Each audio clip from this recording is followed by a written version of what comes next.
On the REZ, Skinwalkers aren't the only people that you should fear when you're driving at night. But those aren't the only things that walk the road after dark. On my REZ, there's some other things people don't talk about as much. For good reason too, and that's the spirits that haven't moved on. When someone leaves this world suddenly, or in a different type of way, their spirit can become trapped, caught between here and the next place. Sometimes they don't even know it. That's why we don't say their names, why we don't keep their stuff, why we don't call them back. People will put flowers and even build a memorial or something where someone has passed away, hoping to honor them, especially the younger generation. Maybe I'm telling my age here, but I was taught by the elders in my community that the land where something happened never truly lets go of what happened there. Not everyone agrees with putting up memorials. Some say they only remind the spirits of where they died, keeping them close to that spot instead of letting them go. Some of these places hold on to the energy of that person. People will visit, pray, and leave things behind, which will cause the spirit of that person connected to that spot to stick around, you can say. I'm starting to see this more in the younger generation coming up. I'm not here to argue or convince you of anything, but if we believe in not keeping their stuff, not saying their name for a reason, why do people build memorials for them when they have passed on? I say this because I know different tribes have slightly variations when it comes to these things, and if I was you, I would consult some of the elders in your tribal community.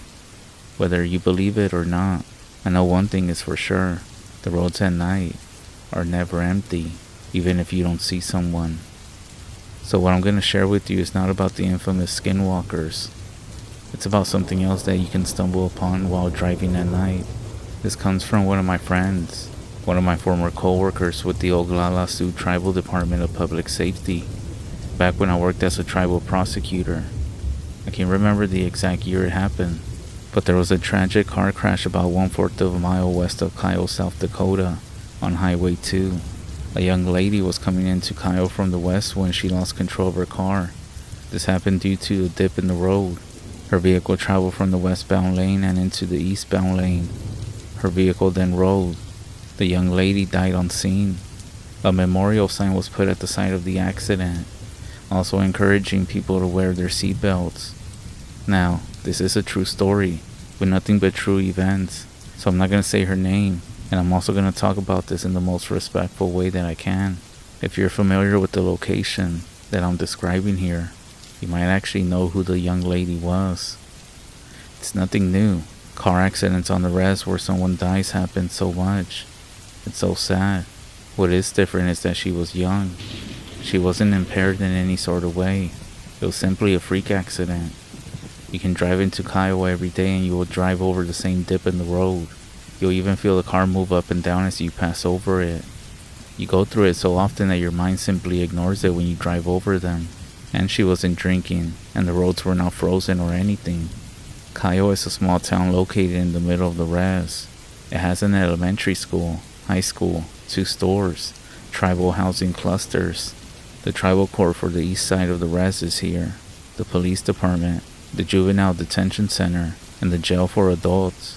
There's even a clinic with housing for the medical staff. So everyone knows everyone, literally. So my friend, I'm gonna call him John, was on patrol for the midnight shift. John had graduated from the Indian Police Academy a couple of years before. He was a really good officer. One time at night, over coffee, John told me about a crazy experience he had while he was working patrol. As an officer, he had seen his fair share of strange things. But this story, he told me it was one of the scariest moments of his life. He told me it was a slow night. There was only so many times an officer could patrol the town of Kyle when it's quiet. Like it was this night. You could patrol the housing and the rest of the town in 10 minutes and still have about 4 minutes left. So you can imagine how big the town is. John was hoping for that radio call asking for assistance from somebody else, maybe from Alan, so he would have something to do for the rest of his shift. However, that call never came. He returned back to the police department. John went to use the bathroom, checked on the midnight shift corrections officer. and even went to go visit the radio room. John said he grabbed some coffee and went out on patrol. He told the radio that he was on patrol again for the night. He drove through the housing, around the school, and back up towards the clinic. Somewhere along the way he said he decided to go up the hill. And the hill is exactly what that is. A hill that's overlooking Kyle. The top of the hill is where lots of people go and park their cars. People go up there to have lunch, visit, to watch the stars at night, or during the community powwow. It's a good place to sit and listen to the drums as well. Everyone in Kyle at one time or another has gone and sat at the hill for whatever reason. I've done many times during lunch when I was at work myself. So John said that he drove his unit, following the dirt road that was made by all the cars that came to the hill. John drove in about 300 yards and then reversed the unit and parked. He pulled out his report forms and began to filling them out for the evening, building checks and security checks for community members who weren't home for a few days. Nothing is more tedious than filling out those forms. John was making a dent on the evening patrol forms, keeping one ear open to the radio traffic while writing. He said it looked like it was quiet all over the east side of the REZ. There was little radio traffic. No traffic was a good sign, and that meant that he could go home right when his shift was going to be over. All he was going to have to do is inform the day shift of how much gas was left in the unit, talk to the lieutenant about the midnight shift if there was anything to report to him. John turned the radio down, and then he turned on the car radio, listening to the music while he was writing. The overhead ticket light lit up the inside of the unit, but since it was a white light, he lost his night vision due to the filling out of reports. He was there for about 45 minutes, checking in with communications while writing his reports. It was about 4 reports away from finishing when he started to get this strange feeling. He said it was a feeling like somebody was watching him. John looked up. He looked at the rear view mirror. The white ticket light made it hard to see through the cage to the trunk area. He then turned off the light, but 45 minutes of white light ruined his night vision. He couldn't see anything directly behind him, but when he looked in the driver's side mirror, he said he saw somewhat like long hair flowing in the wind at the back of the expedition. He was trying to see behind him to get a better view of what he saw, but he couldn't see anything through the window in the back, so he looked in the rear view mirror and still couldn't see anything. He then rolled down his window, and when he did, that's when he noticed that there wasn't even wind at all. That's when John checked his driver's side mirror, and he saw a figure at the back of the unit, peeking at him from the back. He said the figure was a female. Her long hair was flowing, and she was staring at him through the driver's side mirror. He was watching her as she stared back at him, and then she slowly moved her head back behind the unit. That's when John stepped on the brakes. The brake lights lit up the back of the expedition, but there was nobody in the red brake lights. He then looked up in the rear view mirror, but he couldn't see anything. He then looked in the side mirror again. She was peeking around at him again. Her hair was flowing like if there was wind. At this point, John said that his eyes were more adjusted, and that's when he recognized her. The hair on his arm stood up, and he got on the radio and put the expedition in gear, stepped on the gas, and hauled ass out of there. John said he drove down to the police department, drove straight into the Saddie port of the jail. He jumped out and went inside the booking area. The corrections officer said that he could see that John was shaken up by the look on his face. John then called dispatch on the landline, and he asked them to send another officer to the police department. The tone of his voice made the dispatcher wonder what happened. It took about 30 minutes for the other officer to arrive. Meanwhile, John was standing outside the Saddie port, and the corrections officer had also come to try to calm him down. When the other officer arrived, he was asking John what happened. John said that he took a deep breath and told his story of what happened on the hill to him. John said that the woman looking at him was the young lady that had passed away in the car accident.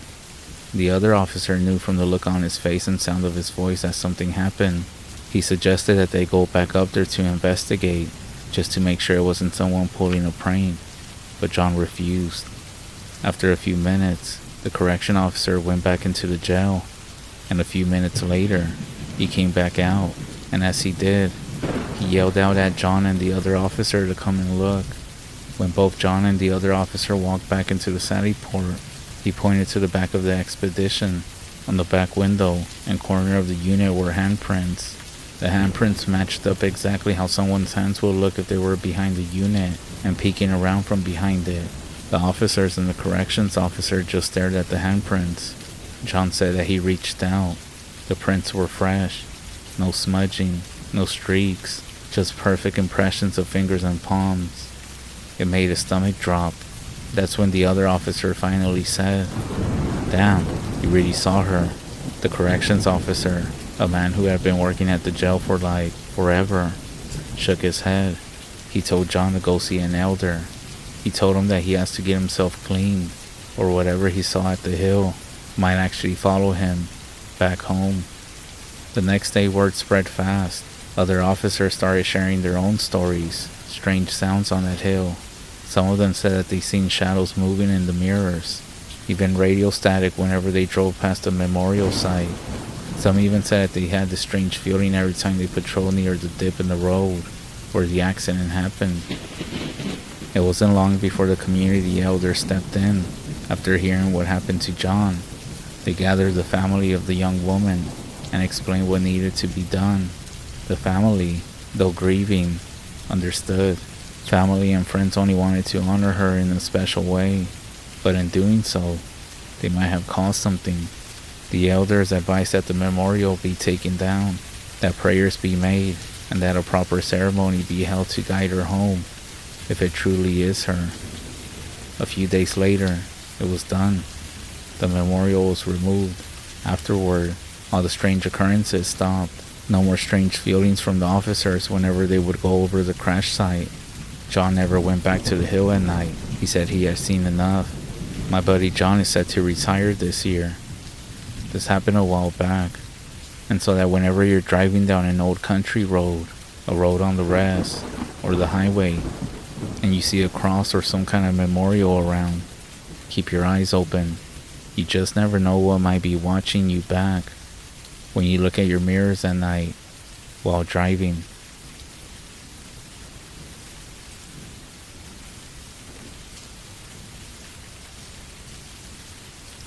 Growing up on the REZ, we always heard stories. People warning us about things we shouldn't mess with. Spirits, skinwalkers, curses, things that follow you if you're not careful. As kids, we laughed about it, thinking that they were just stories to scare us, and that's how I grew up, until something happened, but I'll get to that part later on in the story. When I was younger, I couldn't wait to leave, and when I finally left, I didn't think twice about it. My wife grew up traditional, the same as me actually, not really believing in these type of things, so we wanted to start somewhere new, and so we traded everything for the city life. Not exactly the city life, but you get the point. We moved away. What I'm about to tell you is real. It's the scariest thing that's ever happened to me. You might not believe me, and I actually hope that you take this as entertainment, even though you might think I'm crazy. But for those who do believe me, well, I hope if anything, it teaches all of us a lesson. I am going to warn you that if you're Catholic or a Christian, some parts are going to be a little bit disturbing or offensive. So please forgive me in advance, but I have to share everything with you so you can understand. It's a roller coaster. So me and my wife rented an apartment. After a few years, we were finally able to buy one. It was in a very older, peaceful neighborhood, surrounded by big trees that gave it life. Just very different from the rest, at least from the part that I grew up in. The streetlights were the old-fashioned ones, with a warm orange glow, which provided a little bit of light and often burned out. I want to mention that both of us have always loved dark and supernatural themes. And this home, well, this block, it made it feel more like this. We loved it. I do want to point out that me and my wife were both now Catholic, at least what do you call it, practicing. But as the years went by, we stopped going to church, and eventually we just stopped. I remember when everything started. It was a Friday night. It had rained most of the day. For a lot of people, Friday night means going out partying, staying up late. going out, hanging with friends, drinking. But for me, it means finally being able to relax after a week of work. I remember getting home that evening. I parked my car into the driveway. I walked towards the front door. I looked up at the sky, dark clouds, and some drizzle, and wind, and thunder was telling me that a storm was coming. Looking back, I just knew something was going to happen. There was nothing obvious, no reason for the uneasy feeling twisting in my gut, but it was there. The house looked the same as always, warm lights coming through the windows. I caught myself stopping at the door, fingers resting on the handle for a second longer than always. What's this feeling? What was this? I remember something feels different. Maybe it was the silence. Normally I would hear my wife moving around inside, the cat scratching at the door, waiting to greet me, but tonight, it just felt different. I shook off the feeling, telling myself I was just tired. That was the first mistake. I walked through the door and my wife greeted me with a kiss, even though she wasn't as excited as other days. I guess because she felt my clothes wet. So I went over to take a shower, and after that we had dinner. It was the perfect night, the start of the weekend, watching scary movies with my wife, and having the cliche background of thunder, lightning, and rain. Our cats also had their dinner. They seemed so relaxed by the sound of the rain that they fell asleep, not running around as they normally do. After dinner, we decided to go to the balcony to watch the rain and just enjoy the beauty. Since it was covered, we didn't have to worry about the rain hitting us. At this point, the storm was at its strongest. The rain pouring and the sky being filled with lightning. One lightning was so strong it brought light to the whole street for a quick second. And almost 2 seconds later, a thunder sound caused by a lightning strike was so strong that it made all the windows in the house vibrate. It seemed like it had shaken all the houses around, and in that moment, everything went dark. The power went out, and the rain got stronger to the point where we couldn't see the houses across the street. The water that was falling became so dense that it seemed like there was nothing behind it. We decided to stay out there as there was no point in going back in, since it was pitch black. Plus, the lights had gone out in the past a few times, but they always came back in about 30 minutes or so. Well, we stayed out for about an hour, all cozy with each other. Suddenly, that's when we heard something. I swear, we heard what sounded like the door to the house open, as if someone had came inside. We looked at each other until my wife asked me to go check what happened, then told her for both of us to go just to be on the safe side. So we grabbed our phones and turned on the flashlights to go look. At first, we thought that somehow it had been the cats, but we knew that couldn't be it. It couldn't open the door. We did go around the house looking for anything that could have caused that noise, but we didn't find anything. We looked everywhere, but we saw nothing. We returned to the balcony to try to calm down and wait for the lights to come back on. And well, to be honest, we love the supernatural, scary movies and everything, but there is still a little bit of fear one can get, no matter how much you claim to love it. I say this because the darkness outside felt less scary than the darkness inside. After about another hour, the lights still hadn't come on, so we decided to go to bed like that, trying to forget about what we heard. As we fell asleep, something woke me up throughout the night. I'm not sure what it was, but I lay there in bed looking up. I could still hear light rain outside, and I could tell that the lights still hadn't came back on. But that's when I heard it. The sound that I assume is what woke me up. From downstairs, it sounded like someone was calling out to our cats, or trying to get their attention.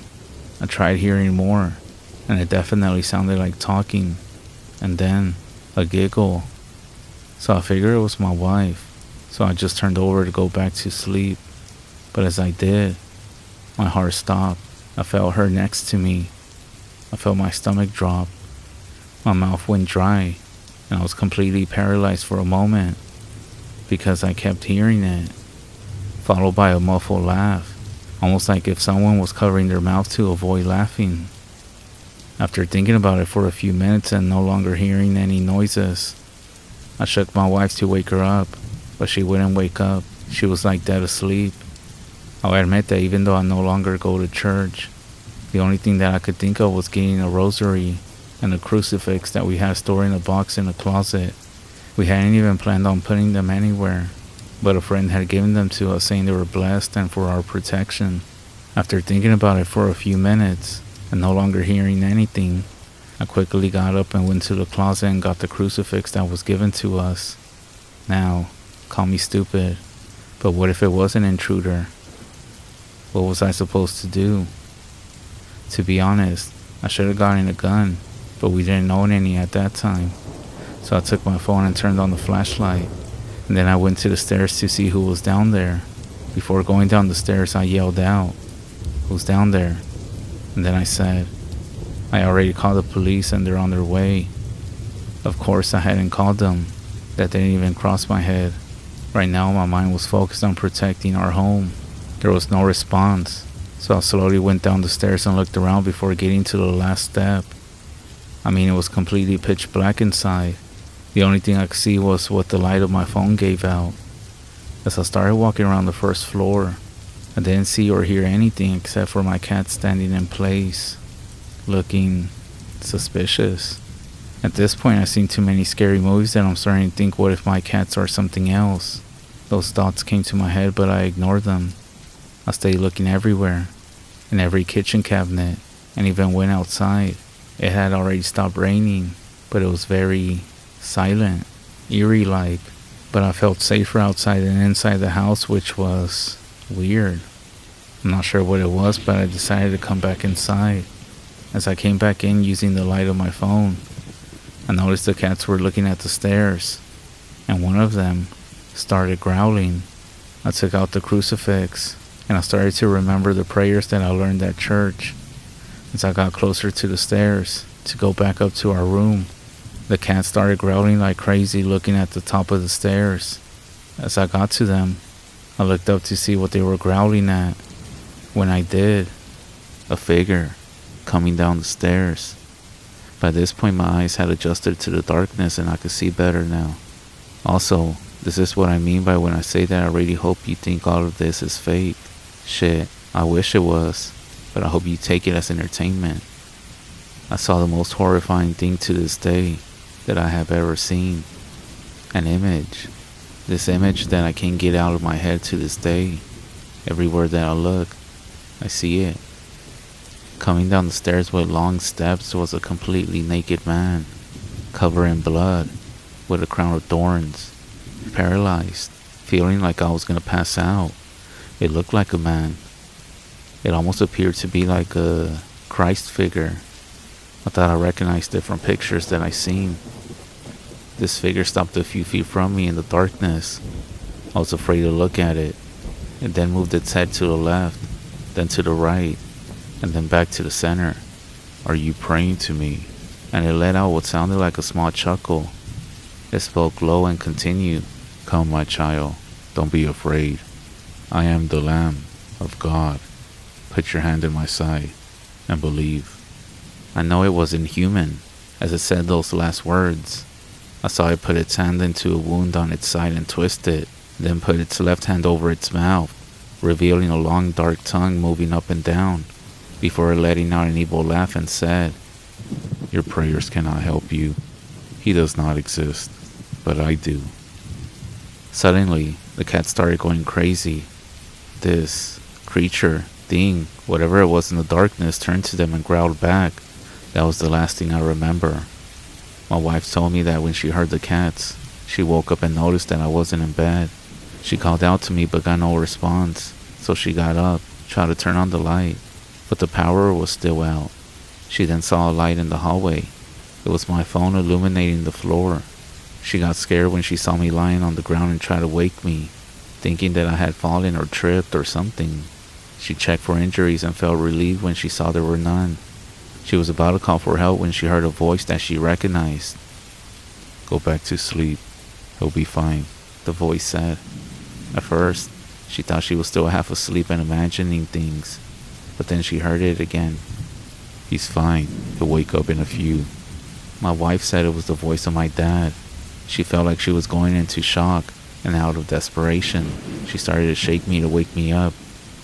The cat started making noises, and she turned to see a dark figure, crawling, coming from the kitchen. She said the figure sat beside me, and my wife said she could barely see it next to me due to the light from the phone. I told you, he's fine, the voice said. That's when she recognized the silhouette that matched the voice that she just heard. It was the voice of my dad. She said she started seeing this thing more clear as it was beside me. My wife said that this thing, it was sort of looking like my dad, and it started to move strange. It grabbed its jaw with one hand, and its forehead with the other, making chewing motions, slow, then fast. Then it extended its hand and said, "Come, leave him, let's have some fun," before letting out a short, evil laugh. My wife then said she'd try to pray, but this thing took a few steps towards her, crawling. Then it sat up on the floor, crossing its legs, resting its elbows on its knees, and its head in its hands. It was so close that my wife could see it smiling. "Now, let's pray together, for him, to the man on the cross," it said. My wife began to cry because she was scared and didn't know what to do, so she closed her eyes tightly and screamed when she felt something lunging at her. But it was Julian, one of our cats, who started growling. She then said that she kept hearing someone laughing around her, but she didn't want to open her eyes. She sat there, holding Julian, for what felt like hours with her eyes closed, until she finally fell asleep, or blacked out or something. All I know is that when I woke up, I felt weak, dizzy, confused, not knowing where I was, almost like if I had slept for days. I saw my wife laying down at my feet, still asleep, with Julian beside her. I woke her up, and she looked at me for a moment before just hugging me. Keep in mind that we both had no idea what we experienced just hours before, because apparently I was knocked out, and I had no idea what my wife had gone through. At this point the power was back on, and we saw the light in the bedroom was also on. We both got up and I asked her what happened and why she was crying. She told me it was nothing, that she had gone to the bathroom and found me laying down on the floor. She tried to wake me up, and when she saw I wasn't responding, she thought something had happened, but it was nothing to worry about. I doubted her story because I was starting to remember bits and pieces of what I had experienced at the stairs. I told her what I remember, and then she shared what she had experienced as well. For a long time, we just sat in silence, both of us trying to make sense of what happened. How do you even explain something like this? We tried convincing ourselves that maybe we were just half asleep, that maybe stress was getting to us, but we both knew something was going on. Still, we tried to rationalize it. Maybe it was just our minds playing tricks on us. Maybe it was all the scary movies and scary stories we consumed daily, bleeding into the real life, making us see things that weren't really there. After all, isn't that what happens when you fill your head with too much of this stuff? You start hearing noises and seeing shadows. Maybe it was a one-time thing. Maybe we just had nightmares. But what were the chances that we both saw the same thing, or dreamed the same thing? We didn't know what to do. My wife suggested we try to ignore it, and maybe whatever it was would stop if we didn't give it attention. And that's exactly what we did. And there was a bit of hope, because for a few days nothing happened. As a matter of fact, for the next few weeks nothing happened. The first few nights were scary, but after that we both just forgot about it, and we also refused to talk about it. However, on another Friday night, similar to the first time, something way worse happened. I woke up to a light pain, like something had bit me on my heel. At first, I thought it was one of my cats, but when I was able to wake up, I heard a voice from the foot of my bed saying, "My son, do not fear. Do you not want to eat my body? Do you want to drink my blood?" When I heard those words, something licked the sole of my foot and said, "Consume my body, and I will consume yours." I felt this horrible feeling in my stomach, and I was paralyzed. I couldn't make a sound. I closed my eyes tightly and tried to think of something else, to imagine myself far away, but I couldn't. Then, I heard a second voice. "My little one, come, mommy's gonna take care of you." As I said those words, I pressed my eyes shut to avoid opening them, and that's when I felt something grab my hand and place it on its face. I felt my heart beating so fast that I thought I was gonna die, especially what I felt with my hand, something like a pile of warm raw meat. That's when I remembered to pray. Our Father, who art in heaven, hallowed be thy name. Your kingdom come, your will be done. I then heard the voice laughing. It then said in a strong, mocking voice, your prayers can't help you. He does not exist, but I do. Your kingdom come, your will be done. I couldn't continue. I assumed this thing could hear my thoughts and knew the type of fear that I had. I tried to scream without even opening my eyes, and after a few seconds, that desperate scream finally came out of my throat. Instantly, my wife woke up and asked me what was happening. Still not wanting to open my eyes, I asked if it was really her, and she said yes. Who else would it be? She then asked if I was okay. I said no, and that this thing was here again, that it was starting to talk to me. She asked who, even though she already knew the answer. I told her it was that thing again, that it was here in the room with us. She then turned on the light and said there was no one there, and that's when I finally opened my eyes. Sure enough, it was just the two of us. I told her what just happened, and while we couldn't sleep anymore, we turned on the TV and watched it until dawn. That was enough for me, until we made a few phone calls. We hadn't been to mass in a long time, but we still knew a priest from our old church. I didn't want to call, feeling almost ashamed to ask for help, but we didn't have a choice. For the next few days nothing happened, and then a priest came by to bless the house. He sprinkled some holy water everywhere, and he said a few prayers, as we had already told him roughly what was happening. And even though we weren't going to church no more, he decided to leave a big crucifix and a picture of the Virgin Mary. He placed them in the living room, said a few prayers, and then left. But it was useless. Later that day, not even at night, hours later, they were both on the ground. At this point we were desperate. Remember how I told you we were into supernatural and scary stuff? It wasn't just movies and books. We were deep into online horror communities too. We had joined a few Facebook groups for collectors and paranormal investigations, and some pop-up events in our city. It was mostly for fun, but I figured if anyone had advice on what we were dealing with, it would be somebody in this group. So I made a post. I didn't go too much into detail. I just said a quick summary of what happened, and that we had already tried a priest. I figured that people were just gonna joke around or tell me it was all in my head.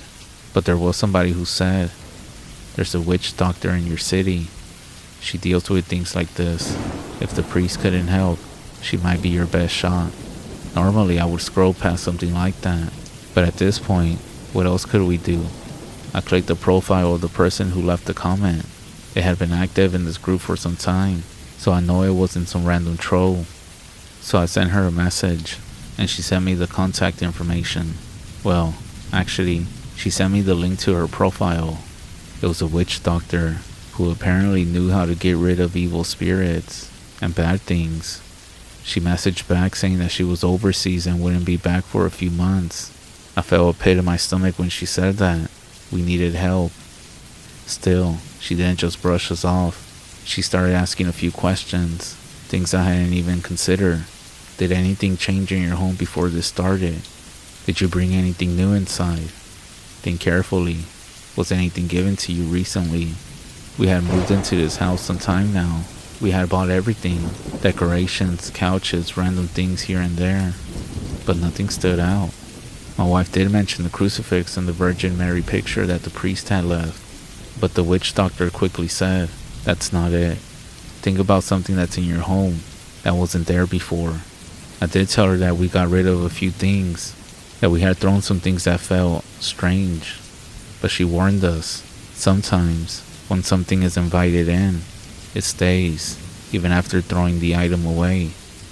If you want this to go away, start looking around. Really start looking, she told us. And remember, not everything is a reflection of itself. She didn't know nothing about us, but she sounded like she knew what she was doing. I told her thanks, but I couldn't think of anything. The next morning, exhausted, I received a phone call from my dad, just random. He never calls. We had a good conversation and catching up, and I remember wanting to tell him about everything that was going on. But before we clicked, he said, "Hey son, if there's anything going on, I'm just a phone call away." That's when I spilled the beans and told him everything that was going on. At first he just listened. He stayed quiet. Then he said, "You should have told me sooner." I knew it. "I'll send someone. A medicine man will come in a few days. He'll know what to do." For the first time in a while, we felt relief. Like maybe, finally, there was an answer. Again, a few days passed and nothing happened. When the medicine man arrived from the REZ, he didn't waste time with small talk. He walked into our house with his eyes moving over everything, almost like he was seeing things that we couldn't. Without saying much, he pulled out some cedar and sage, lighting them and letting the smoke drift through the rooms. He walked slowly, saying prayers under his breath. Then, as he was walking, he went through each room. When he stepped into the hallway, he stopped, and before I could ask him anything, he turned to us and said, "Where did you get that?" I followed his gaze. He was staring at his reflection, at the mirror that we had. It had been sitting there for a while, blending in with the rest of our things. But the way he looked at it, it just made my skin crawl. "Where did you get this from?" he repeated, his voice firm. The store? Not even trying to be funny, but that's where we bought it from." His face didn't change. He then stepped closer to it. The smoke from the smudge stick started curling towards the glass. At first, nothing happened. But then, the smoke stopped moving. It didn't rise. It didn't swirl. It just hung there. The medicine man took a step back, gripping the bundle of sage. "You need to get rid of this." When he said this, I was shocked. Not even shocked, more like just surprised. Before I could even answer, he said, "Now. You need to get rid of this now." My wife and I didn't argue. I grabbed the mirror, pulled it off the wall. "Take it outside," the medicine man said. I carried it straight to the front door, walked down the driveway, and put it on the curbside. And yes, I went back inside, grabbed a few trash bags, went back out, double and triple bagged it, and left it out there. For a moment, I just stood there, staring at it. Something about it felt wrong, almost like it was calling out to me, wanting me to pick it back up. I walked back inside, closing the door behind me, and for the first time in weeks, everything just felt better. That's when the medicine man said, "Now, a cleansing must be done." We followed everything that he said. The house was cleansed. But I want you to understand something. It wasn't that the blessing from the priest didn't work. It wasn't that Catholicism had failed. The issue wasn't in our prayers, or in the holy water, or the crucifix. The issue was the mirror. It was still there, still in our house, until we finally let go of what was inviting this thing in. It was never gonna leave. You see, it's not just about fate. It's about what we allow to stay in our lives. And if you let it in, it will stay. Now what about the mirror that we had? Even I knew the teachings of not to shop for used stuff, but this wasn't bought at some antique store or thrift store. But it clicked. I remember we got it at a special price. Clearance, because someone had returned it. So maybe it was used. I mean, it was like new. So I guess we didn't know who had it in the past, why it was returned. A cursed object? Maybe. Now, I know what you might be thinking. See, the traditional ways are the true. Or maybe you're wondering if this proves that Catholicism doesn't work. But let me be clear. I'm not here to debate religion or to even convince you what to follow. That's not the point. Everyone has their journey that they're traveling through. All I know is that my dad and this medicine man, they knew what they were doing. And whatever was in our home, it left. Would it work with the priest if we had been closer to the church? Maybe. All I know is that this did work. And let's just say for now, me and my wife are starting to follow the old, traditional ways.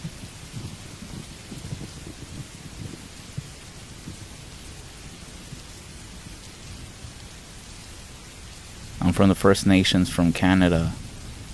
On the REZ, traditional beliefs and legends of the paranormal are still a big part of our community. The paranormal is part of life. We know there's a spirit world, and we know that sometimes these things can come over to our side and maybe even live among us. Anyways, here's the story. It was around the fall of 2011. I was 16 years old, and I was living in the city near the REZ with my mom. Every weekend, we would go back home to the REZ to see my dad and my little brother. On Friday, during the drive back home, I got a text from a friend of mine. There was a party that night, and she wanted to know when I would be home so that she could come pick me up. I gave her a time, and she told me she would swing by. My mom and I get home, and as soon as we step inside the house, we see my dad and my cousin sitting at the kitchen table, drinking some beers. They're actually both cops on the REZ, and beers on a Friday evening means that they had a tough week at work. Normally, the toughest cases to deal with are child abuse, and sometimes other darker things, so a part of me feels sad upon seeing them. They both look very tired and drained, but they're happy to see us. We say our greetings, catch up a little, and my dad then starts asking me if I have any plans. I mention the party, and I tell him where it's gonna be. He and my cousin share a weird look. He says, "I don't know if we should say it," while looking at my dad. He laughed, and they decided that I should most likely know what's been going on, since I'll be going to a house that's pretty deep in the woods later that evening. They start with the first strange call that they got on Monday night. An older woman called saying that there were people outside of her house, knocking on all of her windows. But she said that she couldn't see anybody, but there must have been at least 3 people judging by all the different locations of the knocking. They arrive at the woman's home, inspect all around the house, and even check the woods, but nothing comes up. They tell her that's most likely just some teenagers playing tricks on her, and that there isn't much else they can do besides patrol around the area in case they come back. On Wednesday night, the same woman calls again with the same issue. She said people were knocking on all her windows again. It had rained that day, and there was mud and dirt all around this woman's home, so they figured at the very least they'll find footprints, but they couldn't find anything. This is when I started feeling like something was very off, because there were huge patches of mud everywhere. They thought maybe the woman was just lying for attention, but they told her the same thing they told her a few nights ago. By Thursday night, even though everyone on the REZ was talking, it turns out that this woman wasn't the only one experiencing the knocking. She was just the only one to call the police. People were linking it to supernatural causes, but my dad was still sure it was just a group of teens pranking people. But then they got another call from the same woman, for the same reason. They rushed over there and were met with the same situation, except this time, the woman's neighbor walked over looking pale as a ghost. He said, "Is this about the knocking?" He was looking very shaky, and they said, "Did you see something?" He nodded and said, "You guys are gonna think that I'm crazy." He goes on to explain that he just stepped outside for a cigarette on his front porch when he heard the knocking. He looked around and saw something by the old woman's house. There was a black figure standing outside her window, looking inside of her home. He said it looked like a person, but completely made out of shadow, and he could tell it was solid, but there were no features on it. He stared at it completely in shock, and watched as the thing knocked a couple of times, and then darted around the house, knocking on every single window. He said it moved too fast to be a human. He said it went around the house a few times. Then it ran across the road into the tree line, specifically behind one tree, as though it was hiding. The man was frozen, but he couldn't look away. The black shadow then leaned out from behind a tree and now stared directly at him with yellow eyes that reflect the light like those of a cat, and then it smiled, showing small pointed teeth. The guy then said, "Fucking shit in my pants." He tried to joke, but his voice was very much still in shock. My dad didn't know what to make of this, but after checking the old woman and finding her alright, even though she was shaken, he told them they would keep an eye on things, and just to put it out of their minds, try not to think about it. So jumping ahead till Friday, by this point, everyone's got their own story. In addition to numerous people experiencing the same knocking, there were also quite a few more sightings, and everyone described the thing exactly the same way. To my dad, one woman was taking her trash bin to the road when she thought she saw someone from the corner of her eye standing near the trees. As she walked back up the driveway to her home, she felt like somebody was watching her. Right before she was about to open the door to go back inside, she looked back and saw the two reflective yellow eyes watching her from the trees. She then said that they were about 5 feet off the ground. Another couple was driving at night, and they saw a humanoid figure standing in the middle of the road. As they got closer, they slowed down, and it turned around to face them. They saw the figure had the same reflective yellow eyes and the sharp pointed teeth as it smiled at them. They stopped the car, too afraid to get any closer to it until they decided they should just speed past it. The road was very narrow, and the figure was only a few feet away as they drove by it. They said it was maintaining eye contact with them the whole time. My father then asked me if I was still planning on going. What a coincidence. My friends were already pulling into the driveway just as he had finished. So I gave my family hugs and kisses and said goodbye. They told me to be careful, but I wasn't too concerned. Even though a common belief among us native people is that negative energy attracts negative energy, so an evil spirit will be drawn to people with unresolved issues. But if you're someone who is spiritual, self-aware, and basically a good person, that itself can protect you. So I get to the party, and within 20 minutes, the conversation started about all the paranormal experiences that people have been having. I'm really curious about what everyone has to say, because they all have stories that I haven't heard yet. But my friend couldn't hold her alcohol very well. We were 16, after all, and she was crying, and I was trying to make her feel better while listening to everyone's stories.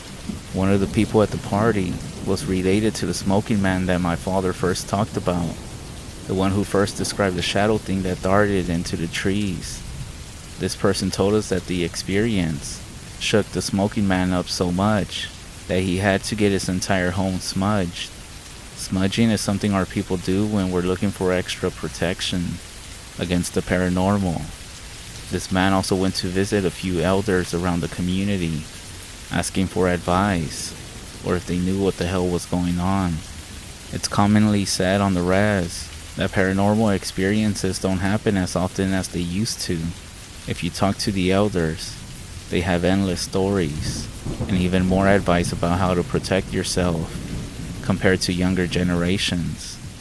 Anyways, the man had gone to visit some of the elders, and one of them had explained that the shadow thing that everyone was seeing was evidence that somebody had done a forbidden shaking tent ceremony. If you don't know what that is, you can look it up more in detail. But it's basically, and I'm going to generalize here, sort of like a Ouija board session, but it takes place inside of a tent. People stand around the tent while the medicine man goes inside and starts to ask questions. The tent begins to shake, and you can hear the voices of spirits coming through. I have never personally been to a shaking tent ceremony because we haven't had a good enough reason to make one. Our ancestors used them when they were starving and in the dead of winter and needed to know where the nearest food source was. My mom's been to one, and her stories are crazy. She described multiple voices, men and women, all speaking the native tongue. She said they were very upset that the people were doing a shaking tent ceremony, since they weren't yet on the verge of death. The people tried to explain that they were only doing the ceremony to prove that it was real. This was at a time when people felt like we were losing our culture as a result of the residential schools, but the explanations didn't help. The spirits were angry about this, saying that the bridge between the two worlds should never be opened unless absolutely necessary, because you don't know who you're communicating with. It could be good spirits, but it could also be evil. It might be ancestors, but you just never know. Anyways, back to the smoking man. The elders told him that the shadow thing with yellow eyes that everyone was hearing and seeing was the spirit. It crossed over into our side because of a shaking tent ceremony. Someone on the REZ had been doing them without the consultation of the elders. At this point, two of the most drunk dudes at the party started saying disrespectful things about this shadow person, trying to act all tough. Most of us were looking at each other like, why would you disrespect an evil spirit? That's exactly how you attract them to you. That's when I went back to console my drunk crying friend. As I was with her, I noticed that the rocking chair outside on the porch was rocking back and forth by itself. I quickly looked away, refusing to make direct eye contact, but I could still see it from the corner of my eye. We are raised in our culture to ignore certain events. Spirits feed on the energy that people put towards them. So if you freak out, get angry, yell at it, scream at it, start crying, or anything like that, it'll actually stick around. That's what it wants. It thrives on energy of any kind. 5 minutes or so go by, and I'm still seeing the rocking chair move out of the corner of my eye. Suddenly, I hear a commotion. One of the other girls claims to have seen the spirit. We named it kukai. It's a word in Algonquin, translating to monster. She says she was listening to the boys talk about the spirit when she saw one of the boys staring very strange out into the balcony behind her. She turned around to see what he was looking at, and through the window was the shadow spirit sitting on the rocking chair, literally 3 feet away from her, smiling. The boy who had been staring out there sprinted towards the balcony doors, slammed them open, and charged at the spirit. I went outside to check on this boy. He turned back to look at me and said, "Get everyone inside right now." The tone of his voice made me just listen. He got back inside and told everyone to clean up the place so that we could leave. We spent a while just cleaning. That's when we began to hear the knocking coming from all around the house. After a while, we were finally ready to leave. People ran out, piled into their cars, and began to take off.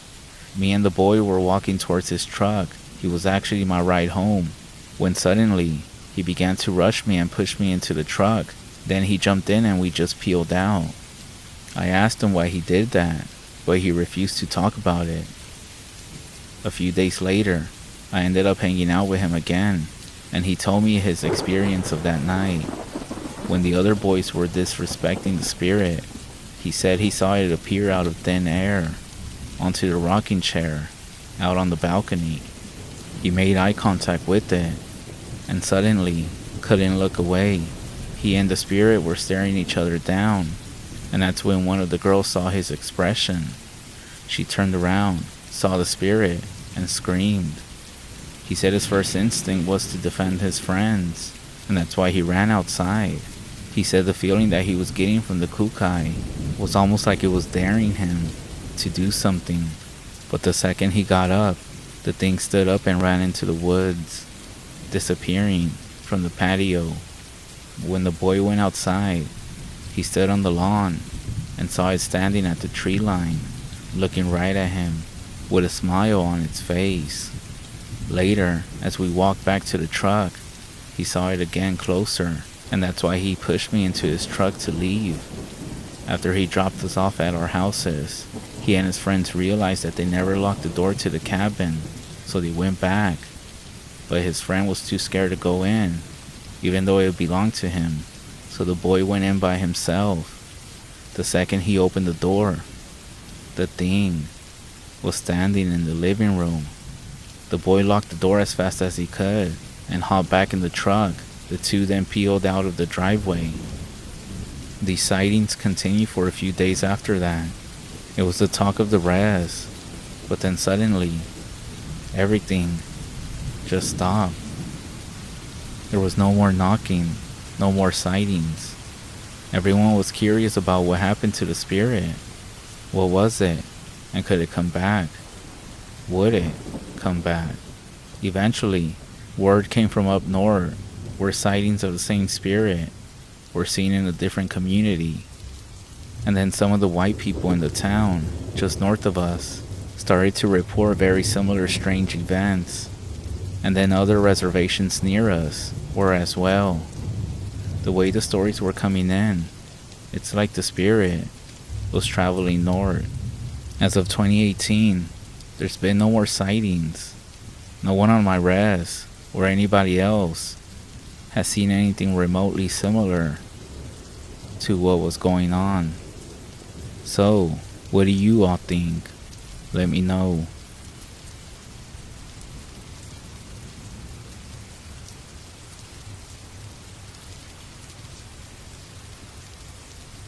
Several years ago, I was studying business at a public college, and I hated my life. And this was in the early 2010s, by the way. I was depressed. I had no friends. I had nobody. And this was a party school, so you could easily make friends everywhere. I was even close to dropping some classes. I had no job, no prospects of any. All I really had to my name was mostly negative. And during this stage of my life, when I felt that things couldn't get any worse, and I felt that I was at the bottom of the barrel, rock bottom, I ended up losing my last close relative to a car accident. I decided at that point that I had about enough of this shit. I grabbed my gun, a couple of boxes of ammo, some winter clothes, camping supplies, and 3 days worth of food. My plan was to wander off into the St. Joseph National Forest to die. And no, I didn't take a camera with me because I felt that it would just go to waste. After all, I was there to die. It was mid-December. It was very snowy outside. I stopped at Walmart to buy another box of ammo and a few packs of Newport cigarettes. I went to the bathroom there, and I saw this poster near the toilet. There was this cute girl that had recently gone missing, and I stared at her picture for a while, almost burning it into my memory. I ended up leaving Walmart still thinking about this girl, and the thoughts were of how I'll never have one of my own, and how I'll never have a family, and all that stuff. So I drove out to Idaho, and I ended up arriving at my destination. I stepped out of the car into the cold. I still remember the feeling that it gave me. The crunch of the snow underneath my cheap boots. I unpacked my stuff. I ditched the car, and I left it unlocked. I started walking. I light up a cigarette, and I eventually lose sight of my car. So I hiked for a couple of hours, and after a while, I started to realize that I was just going in circles. So I veered off the trail, and I just started hiking through the woods. I was really drinking in the beauty of it all. It's such a haunting and desolated place in the wintertime. I started running low on cigarettes, and I started to get the feeling that I shouldn't be where I am. Just a little bit of fear, but I ignored it, as I was out there to die anyhow. I then began to feel like I'm being followed. I hear branches break behind me every so often, but I assume it's just snowfall weighing down on the branches until they drop. That's what it could have been, but I still doubt it. I run out of cigarettes shortly before sundown, and I say, "Oh fuck," almost in a loud voice. And I almost felt guilty for breaking the silence. That sort of feeling that you get if you say like a bunch of cuss words in front of your grandma at church. So I set up this empty water bottle, I fired some rounds at it from 50 yards with the motion, and the echoes just rang, and I didn't bring any hearing protection because, I was on a suicide trip. I pulled out a single round and I tucked it into my boot, and I'm thinking that I'm gonna use this one for shooting myself later on. I took the backpack off to do the shooting, and when I went to grab it, I noticed movement in the trees, maybe just 100 yards away, and I noticed it because it was big. Whatever it was really fucking big. I never had good eyesight. That's why the Navy wouldn't take me, so I figured in the moment that it was just a blurry elk. I was standing there staring at it, wondering if there are even any elk in this part of the world. I then started to get this funny feeling. Moving slowly, I went to chamber around in my gun. It got stuck for some reason, and I glanced to see what the problem was. And when I looked up, it was gone. It was almost like it was a ghost. Well, the worst it can do is kill me, right? I mean, that's what I'm here for. So I blow off the whole experience and I quickly forget about it while I'm making my camp. I'm trying to get a fire set up, and trying to find wood is extremely difficult, and it's being a real pain in the ass. So I get frustrated and I have my little hissy fit, and I throw a piece of wood at a fucking tree. After yelling at myself and screaming, "Fuck you," at the trees, I calmed down and I started to make camp. I then stopped to eat because I'm not gonna die of starvation out here, and I'm eating my MRE, and I'm starting to think, wait a second, why does this taste like blood?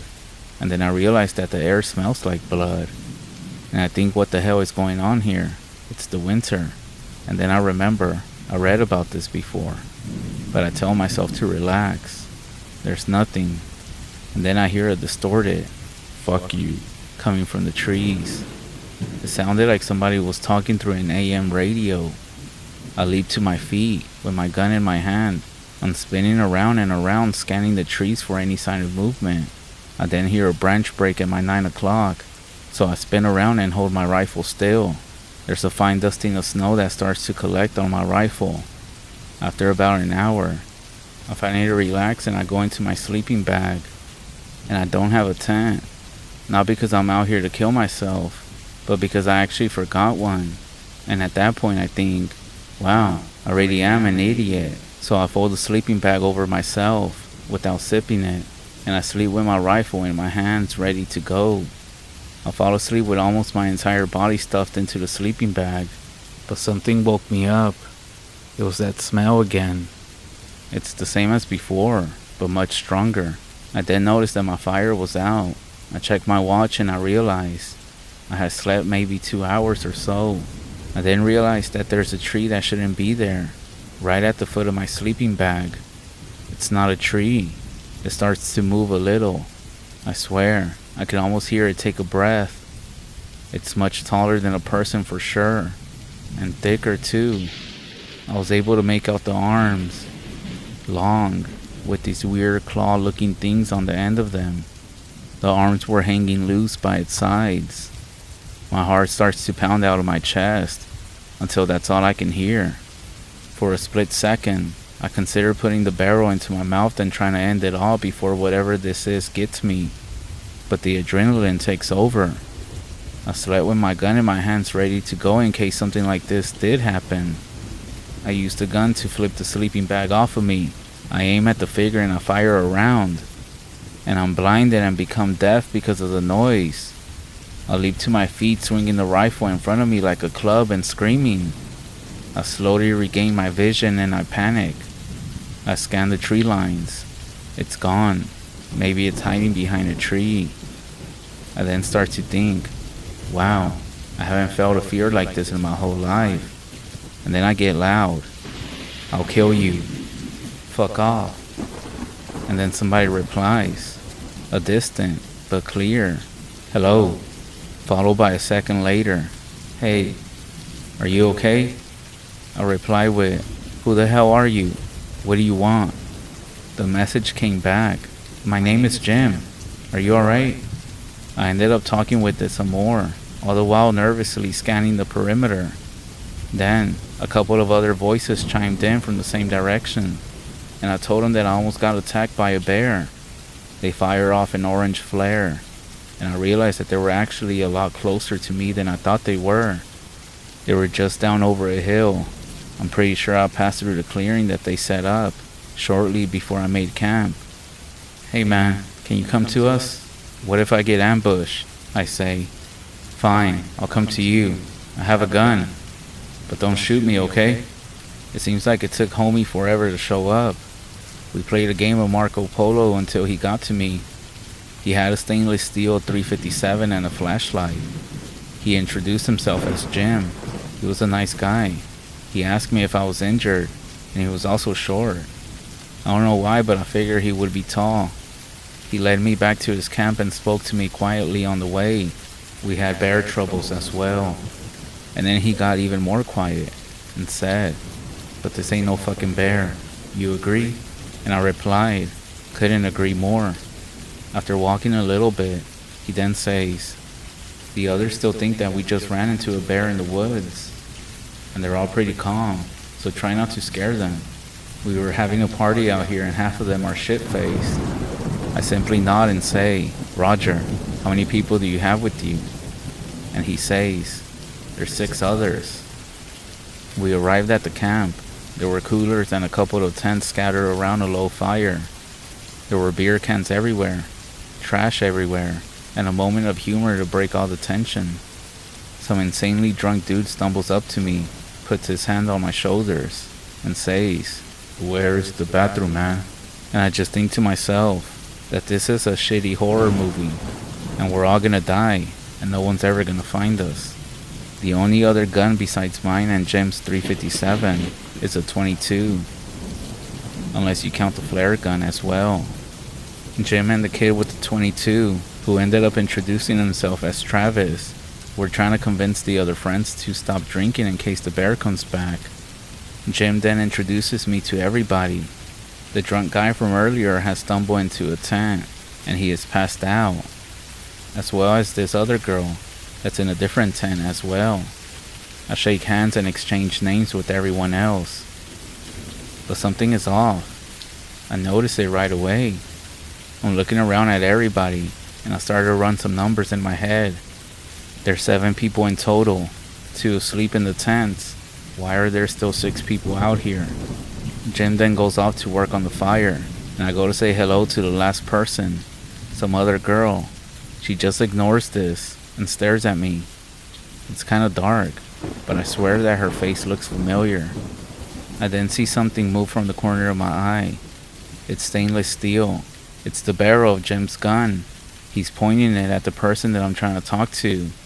Slowly moving closer. Her face hasn't changed. It's totally blank. I get the feeling that I know her, and that's when I realize that I do. Her face matches the one of the missing person poster at Walmart. Homie then starts to say something to the effect of, "Who the fuck are you?" And then she wheels around and just goes into a dead sprint into the tree line. In an instant. So fucking fast. People who saw it start yelling, "Who the fuck was that? What the hell?" And then the smell of blood comes back. I check my gun. It's loaded. We then form a perimeter around the campsite. Over time, we make these expeditions to go to the tree line, panicking and gathering as much wood as we can to build a fire as big as we can.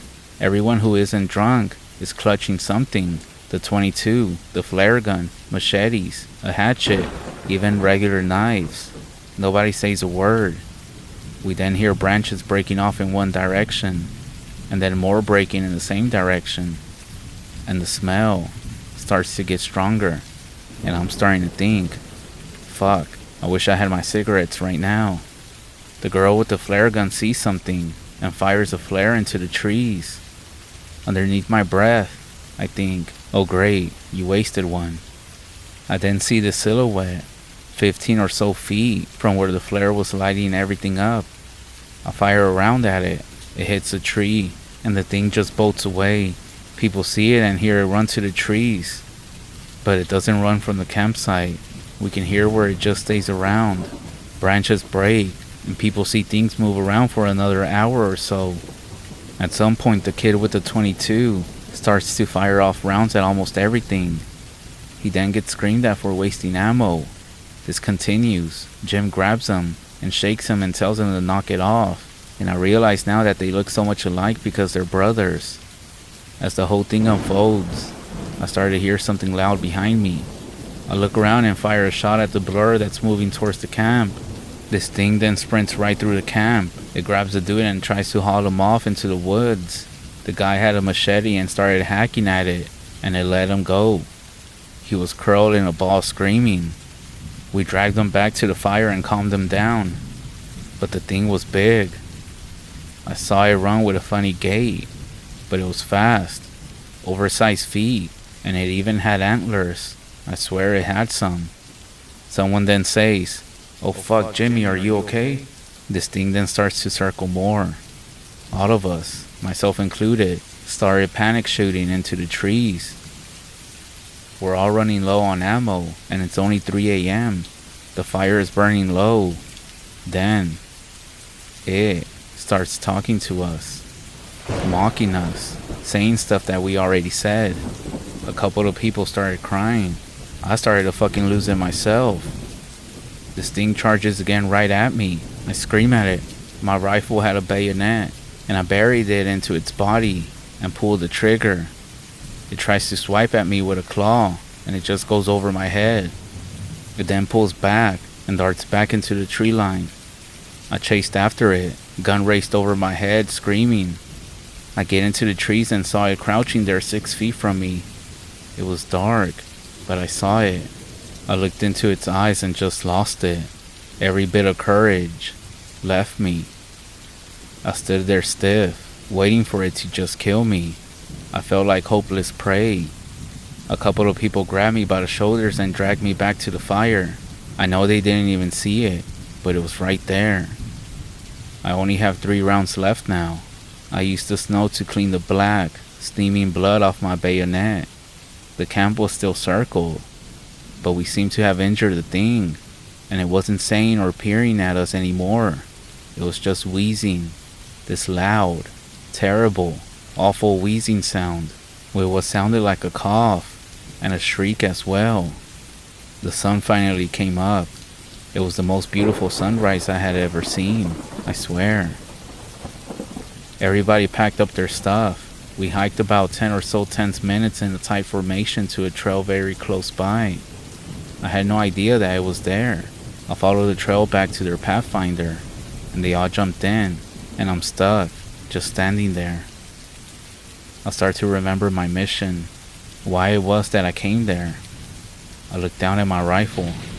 I still had 3 rounds. I remember the bullet in my shoe. 4 rounds left. And someone says, "What the fuck are you doing standing there? Get the fuck in the car." I stop and say, sorry, I have unfinished business. And I start to walk back down the trail, back into the woods. I feel the crunch of snow beneath my boots, the ray of sunlight shining down. Then, suddenly, I felt somebody hit me in my head, and I blacked out. They ended up hauling ass out of there, and they swear they saw something big step out from behind a tree, and watched them take me and drive away. We all agreed that we shouldn't go back there again. A lot of them didn't even want to talk about it for some reason. I never did actually go back for my car. It was a piece of shit anyways. So, yeah, that's the time that I was almost gonna kill myself. But I guess somebody, or something out there, had other ideas. Life is a journey filled with peaks and valleys, highs and lows. Some struggles we wear them on public, or if you're like me, we sometimes hide them beneath our smiles. I know I've done that plenty of times through difficult seasons, and we all face pressure differently. I know that we all have battles that we're fighting, demons that we might be wrestling with, but we don't gotta face them alone. Sometimes, all it takes is reaching out, talking to those around us. This isn't part of the story, but to anyone who's out there listening, who might be standing on the edge, going through a difficult season, maybe even thinking of a choice that they think they can't come back from. I want you to know this. You're not alone. There is hope. Just reach out. Drop a comment. Send me an email. Call a family member. Call a friend. And maybe just say, I need you to listen. Say what you need to say. Get it off your chest. Sometimes all we need is a listening ear. Mental struggles, anxiety, depression, it's a real thing. Something that really helped me within the last 2 years of losing my father-in-law and my own father as well, and 2 miscarriages, is when somebody told me, look at your hands, and when you're struggling, just tell yourself, I can only control what is in front of me today. I had my darkest season ever last year, full of depression and being anxious, and something that really helped me was simply talking with you all.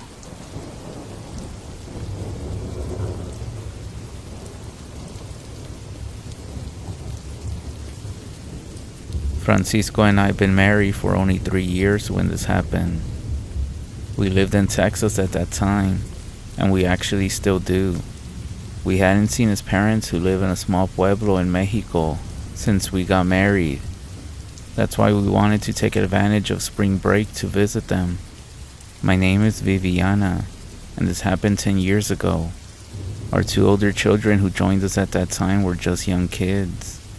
We rested in different cities along the way as we got closer. We still had a little bit more to go to reach the village, but we were all getting tired.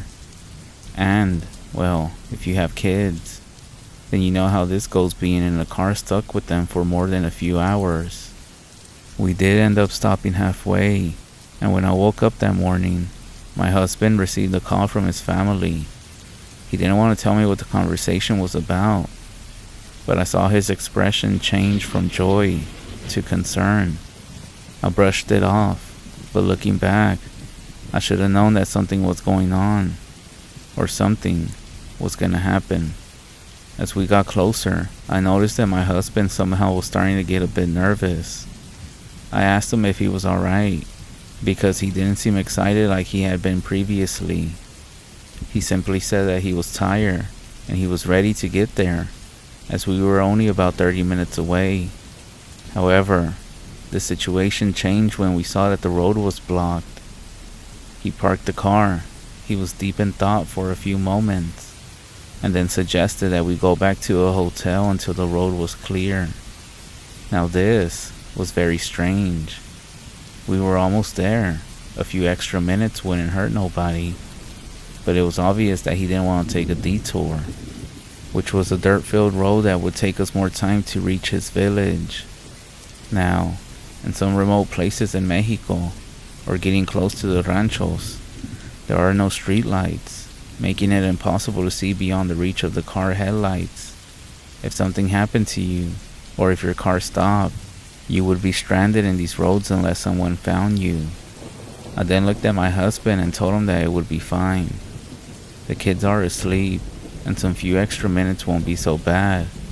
Plus, the sun still hasn't fully set, and we can possibly make it before nighttime. He then started the car and whispered, you know what? You're right. Que Dios nos ayude. God will help us. And we venture into the road. The road was lonely and surrounded by woods as well. After about 30 minutes or so, I noticed that he started speeding and going faster. I asked him if he could slow down, that it was important that we arrive safe, but I know why he was speeding. The sun was beginning to descend, and it was getting dark. He was saying that we had to get to his parents' house soon, before they come out. Now, I'm not sure if you're familiar with some of the stories from Mexico about brujos, naguales, duendes, la Santa Muerte, the Holy Death, and people who can shapeshift into animals, basically witchcraft. Now, it doesn't matter if you believe it or not. There is a lot of that going on down here. My husband was one of those superstitious type, and so he always talked about certain things about Mexico. Like, don't speak about these things. Don't go out at night, especially out here in the ranchos. He always had stories about stuff happening to him as a kid.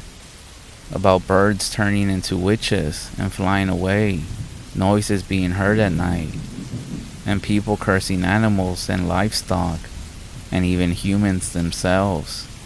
Another 30 minutes or so passed, and I chose not to say anything no more, as I saw my husband focused on the road. And then, there's a loud noise that comes from the front of the bumper.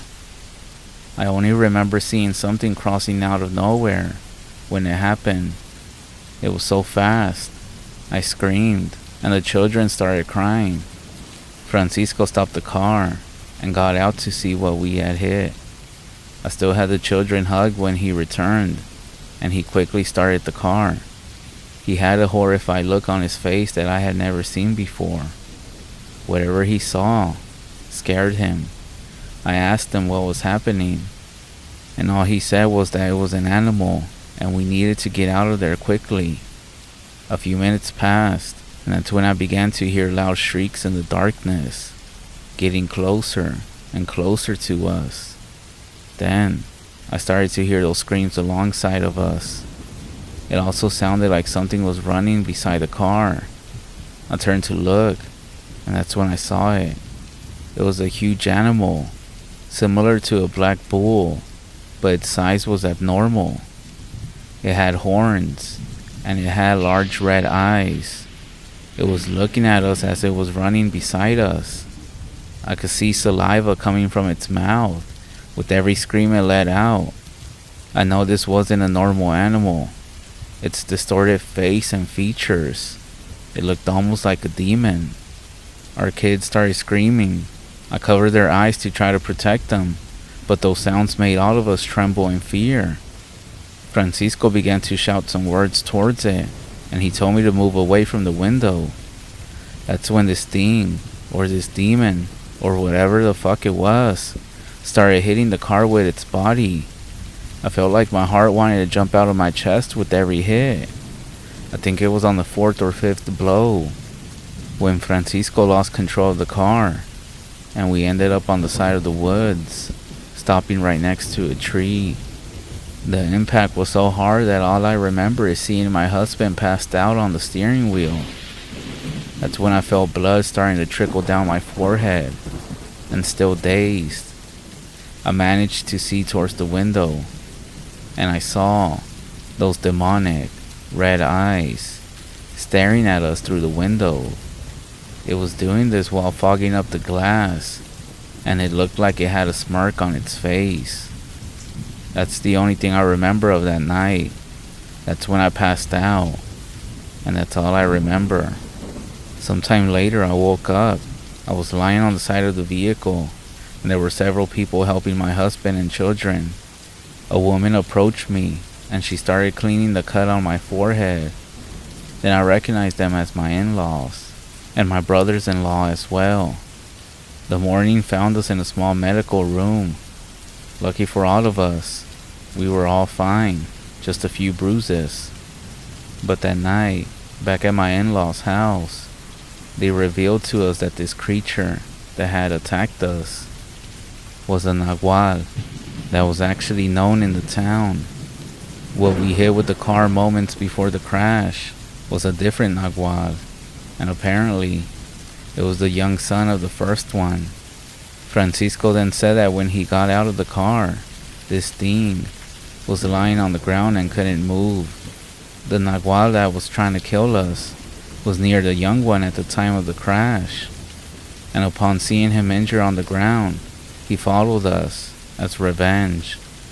The call my husband received that morning was from his relatives back home, and it was about the road being blocked, and to warn him that the detour road that we were going to take was full of brujos, or witches. After spending the week with my husband's relatives, we returned back to Texas. It was the most terrifying experience we had to live through. Even though the last memory we had was disturbing, before leaving the town, I felt a chill run through my body again. At a distance, in front of us, I could see an old man walking alongside his young son, who had a broken leg. When they fixed their gaze on us, my blood froze, as I remembered the same feeling I had that night when that demon, brujo, Nagual, or whatever the fuck it was, looked at me with those unforgettable, sinister, red eyes. So if you ever go down to Mexico, my advice to you would be for you to stay in the city. Take only the main roads. And if you're going to visit family or friends in a rancho, in a village, don't go through any back roads. You never know who or what you might come across.